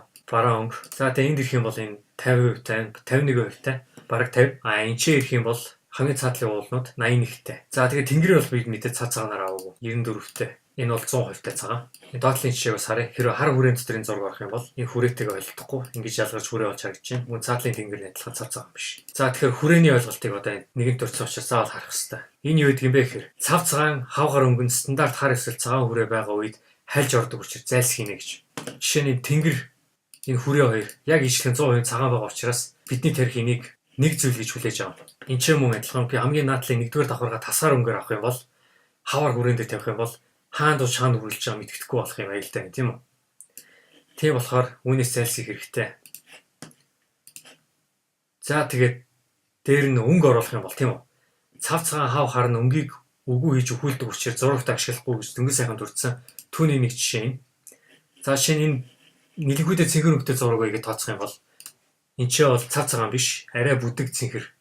Ингээ наашлаар хамгийн нааталтаа энэ болж ингэж ялгарч харагдаж чадчихээн тийм үү. Тэгвэл эсрэг талаар энэ тарах юм бол энэ дотор ямар ч өнгө байхгүй. Цэвэр цагаан өнгө. Энэ өнгөний дууг хараад бай. Энэ бүр тэрээр болонд очиж зогсож чинь тийм. Наадлын хаваараар харах юм бол энэ бол бүр ингэ тас хар. Энэ ямар цэнхэр өнгө байхгүй. Тийм учраас энэ бол мэдээллийг дутуу мөн буруу гэж ингэж ойлгох хэрэгтэй. Зургийн санааг. За тэгээд цаашаа бай. Алсах тусам агаар тарсан өнгө гэрлийн өнгө нэмэгдэнэ. Гэрлэн сүудрийг дардаг. За тэг ингээ харах юм бол одоо бор өнгийн гадрахтай тийм орчин зогсож байгаа хүн тэнгэрийн хөхөнгөө гэж бодъё. Цэнхэрэнг. За тэгээ ингээ наашлаа харах юм бол энэ ингээд агаар мадлын өнгө нь алсрах тусмаа хальтдаг гэж энийг хэлж чинь. Тийм болохоор энийг ингээ харахад хүртэл өнгө нь бол цаашаага хөхөнгийн тэнгэрийн хөхөнгөтэй уусаж харагдсан байгааг ингэж ойлгох хэрэгтэй. За тэгээд хамгийн доор энэ зургийг харах юм бол давхаргын ялгарл альва зүйлд наан байх тусам ихсэн холдох тусам багасна гэж. За энэ бол саарл зураг биш. Энэ бол зүгээр энэ доотлын энэ ялгарлын давхаргын ялгарлын тухай энэ график зурган байдлаар харуулах юм бол яаж ойлгох вэ гэдгийг ингэж харж болно. Жишээ нь хамгийн наан байгаа зүйлийн сүүдэр гэрэл бол маш тод байна. За тэгээд цаашлах тусмаа багасна. Энэ зургийг битээ андуурч хараад цаашлах тусмаа бараан болж ийн гэсэн үг биш. Цаашлах тусмаа ялгарл багасч ийн гэдгийг харуулж байгаа тийм зураг.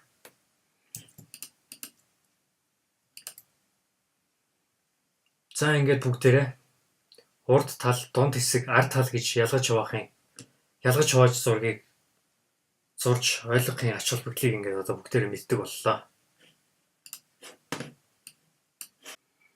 За ингээд бүгдээрээ миний хийсэн жишээнүүдийг үзцгээе. Энэхүү зурган дээр би мөсөн доогуур сэлж байгаа 3 харь гаригийн 4 гартай загсан сүлтэй тийм үнийг дүрслэн зурсан байна. За тэгээд энэ бол мөсөн доороос ингэж харагддаг гэдгийг би өөрөө мэдэхгүй ч гэсэн интернет дээрээс судалгааны зургийн зэрэг үндэслэж энэ үгийг сонгож зурсан. Тэгээд нэр ингээд мөсөн доор юм судалгааны аппаратнууд эндээс ингэж хийж байна. За тэгээд энэ болон та нар заах сургуулж харж чадж байгаа. За тэгээд энэ зургийг зурхад бол би ерөөсөө тэр хайхтар нарийн зохиомж зэргийг бол ерөөсөө бодоогүй. Зүгээр энэ зургийн ерөнхий өнгө аяс гэрэл сүдэр дотор ямар шиг дүрстэй одоо дөрүүд байх вэ зэргийг бол бодож хийсэн. За тэгээ нэгэнт ингээд иймэрхүү зүйл зурх гэж байгаа бол за энэ бол миний хамгийн ихний санаа. Тэгээд ихний санаа болгон бас гоё яж чаддгүй. Цаашдаа зохиомж зэргийг бол улам сайн нарийн бодож тэгж судалж хайж үзэх хэрэгтэй. Тэгээд цаашаа сайн судалж хайж үзэх юм бол илүү сайн зохиомж, илүү сайн одоо камерын барилал үзэгдэх өнцөг, одоо унших чиглэл зэргийг олж магадгүй юм. За тийм учраас би энд нэмж 10 ширхэг өөр зохиомжууд хийж үзсэн байгаа. Та нар харж байна. Энд дээр ингээд 1 2 3 4 5 6 7 8 9 10 гэд биднэрт нийтдээ 11 зохиомж байна. За энэ дотор мэдээж зургийн санаа ерөөсөө өөрчлөгдөөгүй байгаа. Энд чинь харах юм бол энэ чинь ингээд 1 дүр, тэгээд түүний ард 2 дугаар дүр, ингээд 3 дугаар дүр орсон тийм үү? Бусад зургууд төр мөн адилхан ингээд 1 2 3 гэдэг байгаа. За тэгээд жишээ нь цаасны хэмжээ, тэгээд дөрүүдийн хол ойр зэрэг өөрчлөлт бол биднэрт тис өөрөөр мэдрэмжүүд төрнө. За ингээд зохиомжуудын жишээг түргэн авч үзье. За эхний хэсэг дээр бол 1-р биетээ би хамгийн том зайлсхийж ингэж авсан байгаа. За тэгээд түүний ард 2 дугаар дүр энчээ, тэгээд 3 дугаар дүр энд. Тэгээд бид нэр ялгарлын онолыг мэднэ. Халиваа хамгийн өндөр ялгаралтай байгаа зүйл бидний хамгийн түрүүнд тусна гэж. Тэрний юу вэ гэхээр энэ хамгийн урд нисэж байгаа гол дүр байна. Сэлж байгаа гол дүр байна. За тэгээд түүний дараагаар мөн толгойн байрлалыг ерөнхийд нь энэ огтлолын цэг дээр авсан. За тэгээд 2 дугаар дүрийг энчээ, тэгээд 3 дугаар дүрийг энд тэр огтлолын цэг дээр ингэж авсан. Энэ дотор болохоор энийг бол ингэж хуваасан энэ дотор авсан байгаа. 3 валтын дүрмийгээ бол яг та нар цаасаа дарж хийсэн эднэрийг. Тэгээд энэ зураг нь бол өөрөө их гоё нөгөө ийм дигнал зураасаа үгүйсгэж гэж байгаа. Тийм болохоор илүү хөдөлгөөнтэй тийм санагдана. За тэгээд цаашаа бол 3 дугаарт. За энэ зүйл цаан тэр төхөөрөмж нааж байгаа нэг хүн дээрээ байрлсан байна. За тэгээд түүний доор түүний туслах. За тэгээд нааталт нь гол дүр. Энэ бол дээдхтэйгээ ер нь тун ижлэхэн болсон байгаа. Яг ерөнхийдөө санаад автсан байна. Гэхдээ дээдлийн байгууллагын ихт бол би ерөөсөө байгуулалтын хуулийг бол мөрдөөгүй. Энд чи бол дагсан байгаа. Та нарын бүдгхийн хар зурааснуудыг харж байгаа бах. Энэ бол миний хийсэн нэг 3 хуваалтын зурааснуудыг би гүйц тарилгаагүй ингээд үлдээгээд явсан байгаа. Мөн энэ чи ингээд bitээш тултлан харанг ашиглаагүй. Өнгөний сонголтын цагаар энэ чи ингээд явж байна. За цааш явъя. 4 мөн ижилдөө. Гэхдээ би энд 3 дугаар хүний дүрсийг өөрчилж үзсэн байна. Тэгээд ийм унших энэ үргэлжлэлийн цагаан зураас хүмүүс ажиглах хандлагатай. Тийм учраас ийм унших чиглэл үүссэн байна. За тэгээд энэ чи болохоор би камерын байрлалыг өөрчилж үзсэн. Тэгэхээр энэ бол бараг зургийн дотроос наашаа ингэж орж иж байгаа. Та нар мэднэ. Иш үргэлжлсэн хөдөлгөөн учраас энэ чинь биелэх зам үлдээсэн. Тийм болохоор хэдхэн хормын дараа энэ том бит бол цаад хоёрыг бол халахлахаар болж байгаа гэдгийг та нар төсөөлж чадж байгаа. За тэгээд 6-ыг харъя. 6 болохоор би ажиллаа хийж байгаа үнийг хамгийн дээдлэлт нь тулгаж бараг тавьснараа бусдаас ялгарч харагдчихж байгаа мөн энэ хоорондын зайнууд бол ер нь ижилдүү. За тэгээд би бас энэ удаан ганц гарын далайлах хөшийн бас нэг гарын гэж нугалж үзсэн. Тэгээд ингээд юм уншихаар дүрснэд гэж гарчиж байна. За тэгээд 7-ыг харъя. 7 болохоор дөрвөлжин цаасан дээр дөрвөлжин цаасаа тэнцүү байгаад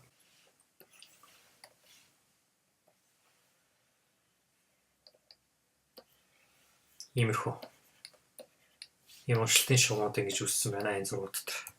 За энэ бол бүр өргөн зураг болгож би үзсэн. Тэгээ мэдээж ерхий санаагаа давтаад нэг нь хамгийн томоор тэгээд түүний доор. Эдгээр бол бүгдийн нэг бит болгож ер нь бид нар харахаар жишээ байрлуулсан байна. За тэгээ энэ болохоор доороос нь харуулад гэрлийн хүсвэрийг эндээс нь өгч үзсэн байна. Бүтээр доорлоо. За ингэж дээр ингэж байрласнараа бид нарт бол энэ одоо хайргагийн хүний хүч чадал нөлөө сүр нь бол их мундаг мэдрэгдэж байгаа. Тэгвэл бид нараас агуу том санагдсан энэ зураг харсан үнд. За тэгээд мөн ижлэхэн цаасны хэмжээг давтсан. Гэхдээ энэ удаа ажиллаа хийж байгаа хүнийг ингээд голд нь авсан байна. Тэгээд түүний хажууд ингээд туслах юм. Тэгээд энэ бүгдээс ингээд аваад үзэхэд энэ дотор янз бүрийн байдлаар нэг сэдвийг ингэж олон гоё хийж болж байна л да. Тэгээд энэ ямар ч тань ихэр жишээ нь одоо надад бол хид хідэн зохиомж таалагдж байна. Мөн хид хідэн зохиомж таалагдахгүй байгаа. Надад бол жишээ нь доотлын 9-р зохиомж бол их таалагдж байна. Түүнд үзүүлэх нөлөө сүртэй. Хэрвээ дэлгэмэл номон дотор ингээд энчэнэ бичгтэй тийм ном байхаар бол 8 бас их зүгээр 8 дугаар зохиомж. За тэгээд 1-р зохиомж бас гоё болсон. Ерөнхий зургийн хувьд илүү ингээд хазаалттай. Хамгийн түрүү бидний өмнө толгойг олж хараад тэг ерөнүүд бол ийшээ чиглэж харж байгаа. Тэгээд энэ сүүлийн загсны дүрсүүд бол ер нь ингэж баланслж өгч байна. Ийм хэрээс үүссэн байна ер нь. Тэгээ энэ төвлөрсөн цэгтэй ойрхон энэ ажиллаа хийж байгаа хүн бол ингээд энэ онцлог цэгүүд тэр ойрхон харагдаж байгаа. За 5 пэйж магадгүй юм миний хувьд 5 их гоё таалагдж байна. Тэгээ ер нь ингээд энэ 3 таалагдж байгаа. Тийм болохоор залхуурахгүйгээр яг энэ өнгө зэрэг ашиглаад энэ 3-аас хамгийн таалагдж байгаа нэгийг гүйцэд сургуулж болох нэ. За үргэлжлэцгээе. За энд би үлгэрийн сэдвээр зурх гэж үзсэн. Энэ зургандаа би алтан гүнжийн үхэл гэд нэр өгсөн байгаа. За тэгээ алтан гэдэг үгийг бол би шууд утгаар нь хэрэгэлсэн. Тэгээ энэ бол юм мундаг дайчин гүнж байна. Тэгээ удмынхаа хамгийн сүүл чинь. Тэгээд түүний шархны нүдээс ингээд алтан өнгийн цус, алтан өнгийн гэрэл цусарч байгаа. За тэгээд түүний дайснууд нь хүмүүс байгаа гэж би ойлгож байна. Тэгээд эдгээр нь эсрэг өнгөөр буюу хавар өнгийн хоёрыг өмссөн. Тэгээд тэрүүгээрээ ингэж нэг нь өнгөтэй нөгөө нь өнгөгүй чинь ялгарч харагдаж байгаа. За тэгээд энэ зурган дээрээс харахад бол энэ гүнж ингэж амиа хамгаалж маш олон дайсны талын баатруудыг хөнөөсөн байгааг харж байна. Тэгээд энэ ардуугаа энэ олон энэ жадтай зэргүүд бол энэ гүнжийн замыг бол хааж өгч байгаа гарах гарцгүй болгосон. Тэнгэрийн хаягийг бүр харагдуулахгүй болтол дарж ингэж энэ гүнжийг бол эндээс гарахын аргагүй дамын сүүлчийн мөчтөнд байлгаж байгааг та бүхэн харж идэж байгаа. За тэгээд мөн адил би дээр нь бас 10 өөр зохиомж хийж туршиж үзсэн. За тэгээд эхнээс нь зүгээр хараад яриад явчих. За нэгдүгээр зохиомж дээр алтан гүнжээгээ би энэ яг энэ огтлцлын цэг дээр толгойг нь авчирсан. Нөгөө огтлцлын цэг дээр болохоор дайсныг энд байрлуулсан. Энэ алтан гүнжээс бол дайсны өндөр байгаа учраас энэ хоёрын харьцаа нэг нь бага нэг нь том гэж харагдаж байна. Мөн ялгаагүй тэр ардуур дайсны цэргүүд бол гарах гарцыг халахалж өсөлсөн байна. За хоёр дээр очие. За энэ ч бол илүү алтан гүнжээгээ зургийнхаа төвд аваад гол сэдв болгосон. Хоёр талд нь дайсны зандалчин зогсож байгаа гэж ингэж хоёр талаас нь сүх сэлэм оруулснараа энэ зураг энэ рүү ингэж дарж чиглэсэн ийм уншилтын зүг чиглэл үүссэн байна. За мөн араар нь байгаа дайсны цэргүүдийг бол тэр чиглэлдсэн. Ерөөсөө элемент нэмээгүй, элемент тасаагүй. Эд чинь доогуур дайсны алуулсан цэргүүд бол зөндөө байгаа. За тэгээд 3 энэ болохоор бүр тэнгэрийн байхгүй болгож би үзсэн. Дайсны зандалчны бараг толгойн өндөрөөс доошоо харуул ямар байх вэ гэж. Тэгээ эндээс ингээ харахад бол ерөөдөө хүмүүс нь ингэж байрлсан байна тийм үү. Мөн нөгөө дарангуйлал, дарлал, зөрчил тэмцэл зэргийг бол энэгээр ингэж харуулсан. Гэхдээ гүнжийн аслал болохоор ерөнхийдөө босоо байгаа учраас энэ бас тэ бүрч бүхийчээгүй өөдрөг ч гэсэн өөдөө тэмүүлсэн дүрстэй одоо босоогоор байна гэдгийг бол харуулж байна тийм үү. За тэгээд 4 том байгаа дүрс бол наан байна гэж ойлгогдно. Цаана байгаа дүрс жижигхэн байгаа дүрс бол цаана байна гэж ойлгогдно. Тэгэхээр энд нааталт нэг нийслэл мэдж байгаа. Тэгээ манай ингээд алтан гүнж байна. Энд чинь ингээд толгой нуруу бүсгизгийн энд хөтөлцөн цэг дээр. За тэгээд дайсан болохоор энэ дөрвөлжин дүрстэйгээр эсрэг тэсрэг дүрс болж нашилж тийм үү. Тэгээ ингээд тэнгэрийн аяг бол яг би энэ дээр үйл зэлэг дүрм зөрчөөд жоохон голоор навсан байгаа.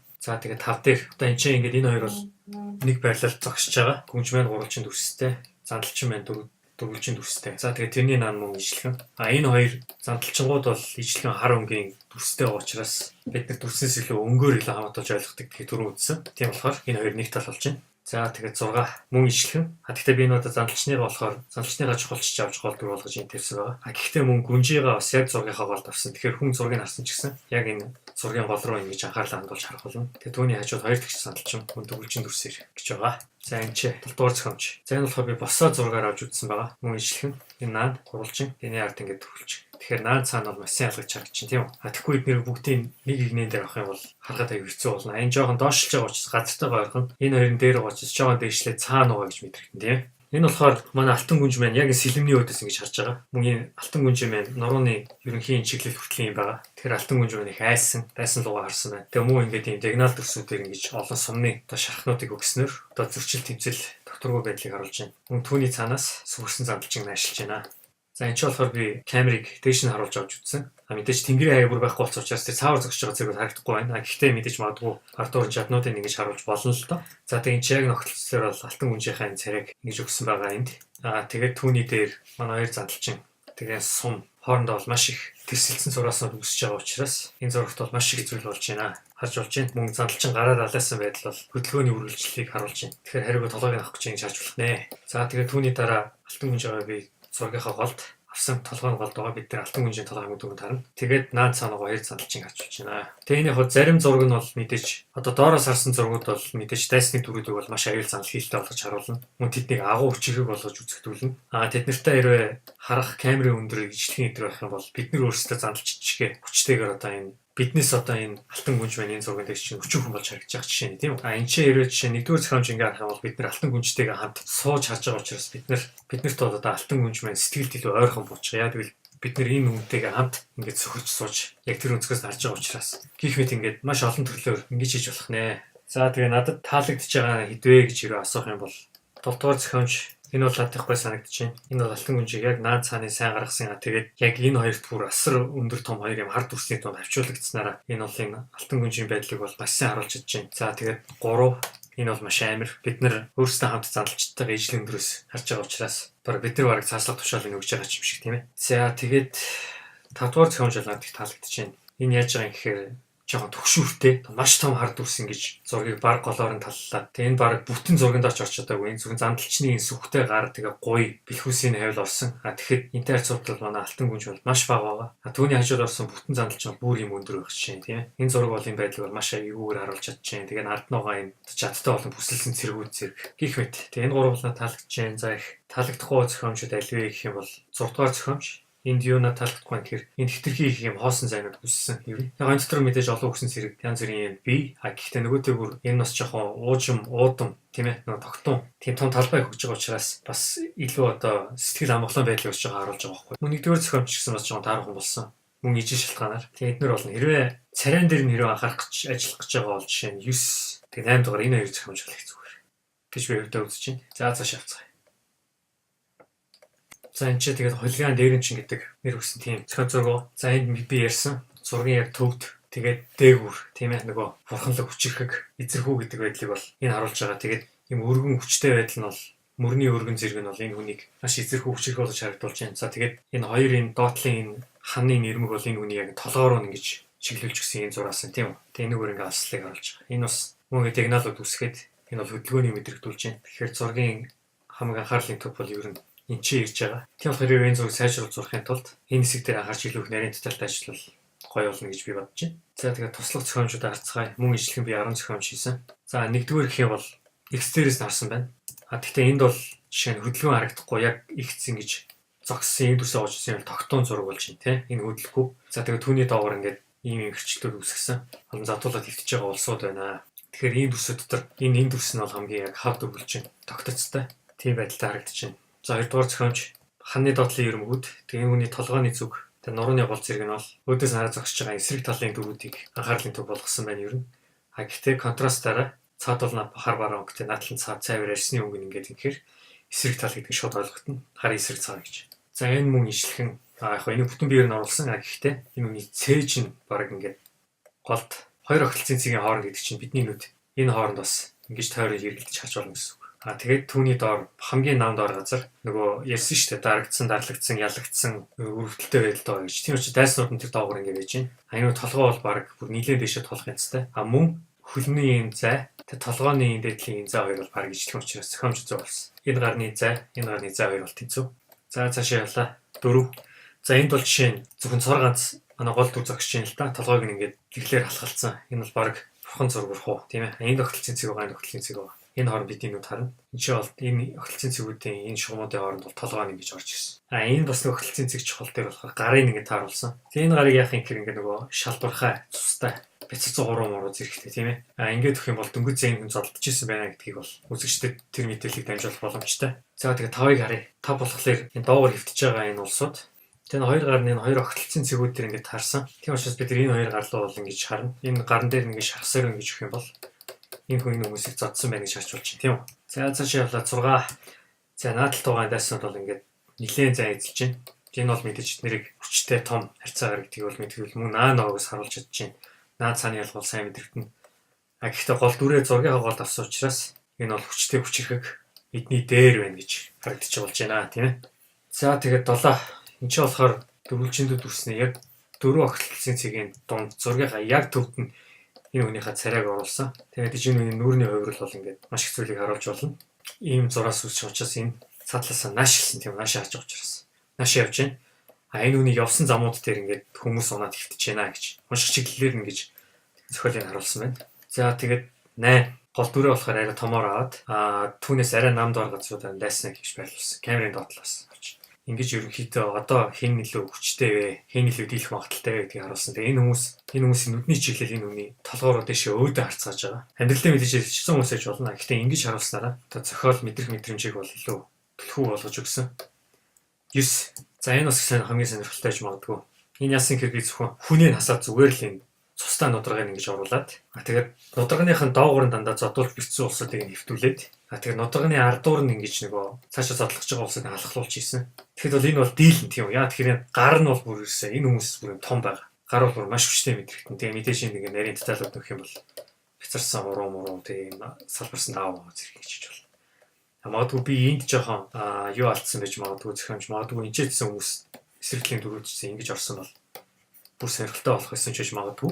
За цаашаа явлаа. 10 сүлийнх. Энэ хүн ишээ явж байна. Огтлын цэгүүд бол баг ингэж байгаа. Иргэд бол гадуур навсан. Яа тэгэхээр би энэ талд нь их масс өгмөрөөсөн. Нөгөө талд массаа бас яаж балаалсан гэхээр энэ талд байгаа энэ хар массаас энд ингээд гол төртэйг ингээд ерөнхийд нь авахаар энэ зургийн баланс ингээд тэнцэж байгаа. Тэгээ мөн хөдөлгөөн энерги зэргийг харуулахын тулд урталтан заавал ихсээ үлдээх хэрэгтэй гэж тэ. Тэгэхээр энэ зураг бол үргэлжлээд явнаа. Хөдөлгөөнтэй санаа харуулсан зургууд гэ би болсон байна. За эдгээр дундаас аль надад таалагдж байна вэ гэж асуух юм бол надад хамгийн өргөн цуснаар 9 бол хамгийн их таалагдж байгаа. За энийг бол цааш нь бас мөн дахиад ингээд дотор нь 3-4 янз хувилбараар задлж хийж болно. Түүний дараагаар энэ их зүгээр. Гэхдээ даанч эндээс хагас мэдээлэл нь байхгүй, зодол суусууд нь байхгүй учраас бас их сонирхолтой болох гэж магадгүй. Гэхдээ энэ чинь ингээд цус өхөн бол энэ хүмүүс урдан жоо зодлж ирсэн байна гэж ойлгогдно. Гэхдээ энэ доогуур нь би хэлсэн шүү дээ. Зургийн хүрээ бол зургийн ертөнц гэдэг гэж. Энэ төр байхгүй зүйл бол энэ төр байхгүй тийм ээ. Тийм болохоор задуулсан хүмүүс байхгүй ч гэсэн энэ бол жоохон харуулах гэж байгаа санаагаа дутуу илэрхийлсэн зураг байна. Нэг юм анзаараарай. Энд би хамгийн ихний зураг дээр энэ хүн явж байхад хамгийн сүүлийн зохиомж дээр энэ хүний явж байгааг хэлсэн байна тийм. Би ерөнхийдөө бол энэ дунд нь жоохон тэр алхаж гин гэдэг мэдээллийг бол орхигдуулсан байна. За энэ бол миний алдаа. Гэхдээ мэдээж чинь нойрог зураг учраас энийг цааш нь засаж болно тийм үү? Таалж байгаа сонгоод. За 3 дугаар зохиомжснаа таалагдаж байна. Энэ бол илүү их баатарлаг дэшегээ харсан. Өөдөө тийм ээ. Тэгээ голдоо авсан учраас баг одоо бурхан зургийн юм шиг төвдөө гол дүрээ авсан тийм зохиомжтой зураг байна. За нэгдүгээр зураг болохоор энэ гол зурагтайгаа ижилхэн хэдий ч нөгөө зодтолдож байгаа хүмүүсийнх нь одоо нэмэлт мэдээлэл байхгүй. Тэгээ энэ хүний хөдөлгөөн өөрөө тогтоон зогсож байгаа чинь бол зодооны дараа гэж ойлгогдож болохоор тийм. Ер нь их зургууд бол баг зодооны дараа гэж ойлгож болсон байна. За тэгээд 6 бол зохиомж ирээд бас их зүгээр гэж би бодож байна. Энэ дөрөв надад таалагдж байна. Бус нь бол надад нэг таалагдахгүй. Энэ бол баг 7 дугаар зураг бол ер нь энийгээ л давталцсан. Энэ дотроос л ерөөсөө ингээл зүсээр авсан баг тийм л санаатай зураг болсон байна дөө. За шавцгаая. Төвдгөө чиг харцгаая. За энд ингээд хоёр төрлийн харь гаргийнхан хоорондоо хоригдол солилцоо хийж байна. Гэж бууз зэвсгэж чадтай дайны байдалтай тий. За цэнхэр энэ харь гаргийн улсад нь буутай сансар их шувцтай юм зөөлөн төрстэй байхад цаатлын тэр улаан өнгийн харь гаргийнхан бол ингээ арцгаар тийм ээ. Эсрэг дүрснүүдтэй хурц үзэнцгтэй. Тэгээд жадтай тийм үү. Энэ хоёр бол шууд эсрэг дүрс гэж харагдаж чадж шít. Тэгээд газар нь шаргал өнгөтэй дулаан өнгө. Тэгэхээр өнгөнүүдийг хүмүүс хоорондоо хамаатуулж ойлгодог ч байсан учраас дулаан өнгөтэй талынхан буюу энэ улаан жадтай талынхан бол энэ нутгийн уугуул иргэд байх юм тийм үү. Цэнхэр өнгийн харь гаргийнхан болохоор гаднаас ирсэн урилгагүй зочд. Тэгэд энд нэг олцны хүн энд нэг олцны хүн. Тэгээ энэ хоёрын хооронд солилцохгүй ингэ ирж шít. Тийм зохиомжтой зураг байна. Энд ч орны зургийг баг тэд дундор ингэж хувааж чинь тийм ээ. Гэхдээ энэ хоёр бол яг голтноо учраас бид нар энийг гэж анхаарч харна. Эсрэг тэсрэг гурвалжин үүссэн байна энэ. Эднэр улаантнууд эднэр ингээд цэнхрүүд гэдэг. Тэгэхээр ийм уншилтууд байгаа учраас эднэр бол эсрэг тэсрэг дүрс биенийхээ эсрэг байна гэж харагдаж чадж байна. За тэгээд яг хөө ингээд бусад зохиомжууд дээр ярихад бол заримдаа бүгдийг багтаахад хэцүү байсан л та. Эндээс би явж үлдсэн гэхээр тэр хоригдл авч явж байгаа гэдэг. Нэг хүн барьсан байна, зөөж гин гэдэг тийм санааг нь бол ерөнхийд нь авч үлдсэн. За нэгдүгürt яасан гэхээр тэр энэ харь гаригны харж байгаа чиглэл явж байгаа зүг нар бол ийм ишээгээ ингэж урсгал үссэн байгааг та нар харж байна. За тэгээд энэ доор яасан бэ гэхээр би зүгээр нэгдүгээрээсээ энэ санаагаа ингэж босоо төрсээр ингэж тасалж аваад тэгээд бол зурж үзсэн. Гэхдээ би нөгөө талаас энэ талд нь улаан элтэн цэнхрийн тал байна те. Одоо жишээ нь энд ингээд жишээ зөвхөн энэ улаан харь гаргийнхны тал мэдээлэл нөгөө тийм үү. Тэгэхээр энэ чинь бүтнээр ингээд авч явж байгаа гэдэг чинь хүн энэ хоёрын хоорондоо холбож хараад энэ яг ойртол бол нуруу ийм харагдах юм байна. Томрол бол бүтэн биер ийм байх юм байна. Цэнхрүүдтэй ялцах харьцаа бол ийм байна гэж харах юм. Энд чинь яасан гэхээр барьцааныхаа үнийг би огтлолтын цэгүүд дээр ингэж тавиад хоёр огтлолтын цэгийн хооронд ингэж байрлуулад тэгээд энэ чинь ингээд би наатлт нийлүү томоор тэр одоо барьцааны хүн явж байгаа хамгийн уртлын цэргийг ингэж авснараа одоо наатлын энэ эдний талынхаа илүү хүчирхэг энэ улаан бол арай багавтар дарлагдсан ч юм уу. Харьцааны бол багавтар байна гэж харагдаж байна тийм. За энд яасан гэхээр би камерыг нэлээд буулгаж өгсөн. Тэгэхээр бас уншлын шиглэлийн ийм сигнал үсэж байгаа. Тэгээ ингээд огтлолтын цэгүүд дээр гол хоёр дүрээ авсан. За энэ яасан гэхээр би зүгээр харь цагнаас жоохон гадуурс тэгээд энэ скафандр дотор нь чим харь гаргийн хүн байгаа шүү дээ. Тэгээд скафандр дотор нь би ингээд шилэн дээр нь эсрэг талынхаа ойлгож буулгасан. Тэгээд хажуудалд нөгөө авч явж байгаа улаантнуудын дүрснүүд ингэж цугуулж орж ич. Тэгээд би энэ дүрсээ хажуудлаас нь сурч үзэл ямар байдгийг гэж байна. Скафандр тэр мөнгө гүйлгэж харуулж болно. Гэхдээ хоёр огтлолтын ингээд цэгийн хооронд манай олцны харь гаргийн хүний толгой нэж байна. За энэ бол ер нь жоохон муухан зохиомжлсон байна. Тэгээд өртөрхийг хоосоо орон зайтай. Гэхдээ энэ огтлолтын цэг дээр манай олцны улаан харь гаргийнхаа түүний наан харь дээр цэнхрийн талын нэг хүн гэж харагдаж байна. За тэгээд дээрээсээ энэ зураг хамгийн доор 8 дугаар зохиомж юу юм чи хажуудлаас нар зурж үзсэн. Тэгээд энэ дөрвөн огтлолтын цэгийн хооронд байгаа зүйл бол зургийн гол төв учраас энэ тохиролцоо тийм ээ тохиролцоо бол хамгийн чухал сэдв. Гэхдээ түүний ард ингээд хоёр барьцааны хүн гэж байна. Тэгээд эдгээр тэнцүү бол байршлууд тэнцүү бол энэ хоёр тал ерөнхийдөө тэнцүү хүчтэй юм гэж ойлгож болно. Түүний дагуу мөн алслаар бас ингэж яг энэ голын энэ уулзалт руу бүгдийг чиглүүлж өгсөн байна. За тэг дээрээс нь харж үзсэн. Энд бас яг юм бичлэг үсэж байна. Ижлэх гол сэдв тохиролцоо. Тэг энэ хоёр зай ижлэх. Нэмэхээр тэмдэглэж байна. За хамгийн сүүлд нь тохиролцоог нь гол сэдв болгоод олцны цэнхрийн талын нэг хүнийг энд нөгөөд улаантны талын нэг хүнийг ингэж өгсөн. Тэгэхээр ерөнхийдөө ийм алсарсан уншилт орж ичнэ. Тэгэхдээ зургийн балансыг бас барихын тулд энэ талд нь би цэнхрийн талын нэг хүнийг их томоор ингэж оруулж өгсөн байна. Тэгэхээр массын хувьд бол тэнцвэртэй зураг болсон. Гэх мэт байгаа. За эндээс надад талайлан таалагдж байна вэ гэвэл мэдээж өгүүлэгч байгаа мэдээлэл хамгийн бүтэн оруулсан зургууд бол надад таалагдж байна. 4, тэгээд 8, тэгээд яг өрмөц юм даа гэж бодоод 5, 10. Тэр бол зургийн зохиомж ерөнхий онолуудыг бол зөвгөр хангаж харуулж чадсан тийм зургууд байна. За тэг таалагдахгүй байгаа зургууд гэвэл 7 надад таалагдахгүй байгаа. 6 бол бүтэн мэдээлэл өгөхөд бол маш хэцүү зураг. Мөн нэг ялгаагүй 3 байж болно. Гэхдээ энэ бол улаантны талын нэг харуулах учраас бас мэдээлэл дутуу зураг. Тэгээд нэрийг хаслаа. 9 бол яах вэ? 9 бас онцгүй. Тэг иймэрхүү байна. Тэгээд ингээд таалагдсан зохиомжоор дээдлсэн өнгөнүүдийг аваад ингээд ихэр шинэ зураг сайжруулж харж болно. Тэгээ энэ сонгосон 3 4 дотроос хамгийн таалагдж байгаа нэг нь аваад тэгээд зураг болгоч болно цаашаа. Гүйцэд зураг. За үргэлжлэе. За хамгийн сүүлийн жишээ. Энд чинь ингээд маш том хотын дундуур мангас сүтгээд явж байгаа тийм зураг зурсан. Ерөнхийдөө огтлцын цэгүүд цэргийн толгой мангас цэргийг оруулсан. Мангас нь маш дээр учраас бусдаас агуу маш эзэрхэг баг зургаас баг илүү гарах төгсөн тийм байна. За тэгээд энэ буудаж байгаа чиглэл бол ерөөсөө ингээд энэ рүү өнцөг үүсгэж одоо ингээд зөрчлийг бол харуулсан байна. Тэгээд ингээд хотын годомж цэрэг нь тийм ээ ингэж өгсөн байгаа. Энэ бол маш завгүй зураг үйл явдал маш ихтэй. 10 байгуулалтын жишээ харцгаая. За нэгдүгürt мангасаа бол яг голдоо авсан. Танк пулемет бол яг гол руу буудаж байгаа. Дээрээс нь пожонгод ингэж орж чинь. Тэгэхээр яг энд зургийн төв байна гэж харж болох нь. Тэгээ ингээд годомчнод ийм хоёр эсрэгдсэн ийм гурвалжин үүсэж байна. За тэгээд түүний дараа 2 дугаар жишээ. Эндээс ингэж бууны галнууд чиглэсэн байгаа. Барилгатай годомчууд ингэж доошоо уруудсан. Тэгээд чинь энэ хүний гар ингэ сарвасан байдал бол энэ хүнийг сандарсан. Яг их мэдэхгүй харуулж байгааг ингэж зурсан ачаас оруулж өгч болж байна. За энэ бол зүгээр цэргүүдийн хасцсан. Гэхдээ яг энд мэдээж ардуур нь ингэ цэргүүд төр хийж болно л доо энэ зураг. Соёлын хэлбэр гэсэн үг бол мэдээж биш энэ чинь норог зураг учраас ийм хоёр цэргэнд ингэж оруулж өгч болж байна. Ишээ ингэж бууны сумны чиглэлийн зурааснууд энэ ч огтлын цэг дээр энэ мангасыг гол зураг болгож харуулж өгч байна. За 4 бол ижлэх. Энэ ч болохоор би мангасаа бүтэн оруулахгүй зөвхөн доод энэ тэмдрүүл хөлнүүдийн ингэж оруулал ямар бол гэж бодож байсан. Тэмдрүүл ингэж орж исэн чинь эдгээр дээшээ ингэж бодож байгаа тийм. Тэгэхээр бид нэрийн зургийг хараад за бүр энээс том байх нэ гэдгийг шууд ойлгоно. За энэ болохоор энэ зургийн гол дүр нь бол энэ цэрэг байгаа, сандарсан цэрэг. Гэхдээ мөн яг би энэ давхар огтлын цэг дээр толгой дээр давхардуулжсэн гэж мангасыг байрлуулснараа энэ хоёр бол баг ойролцоо хүчтэй юм шиг ирнэсээ мэдээ цэргээс бол мангасны илүү өндөр том эзэрхүү байна. Цаашлагдсан агуу том болдог гэж би хэлжсэн. Тэрийг бол харуулсан. Тэгээд ийм дигнал зурааснууд яг энэ бодож байгаа цэгүүд нь цэргийн толгойноор талхлагджээ. За энд мангас нь байхгүй хэдий ч бид энэ зургууд төр янз бүрийн зүйл хийж болж байна. Цэргүүд бүгд ишээ харж байгаа. Бууны гал ишээ байгаа. Цаана байгаа цэрэг бас ишээ харж байна.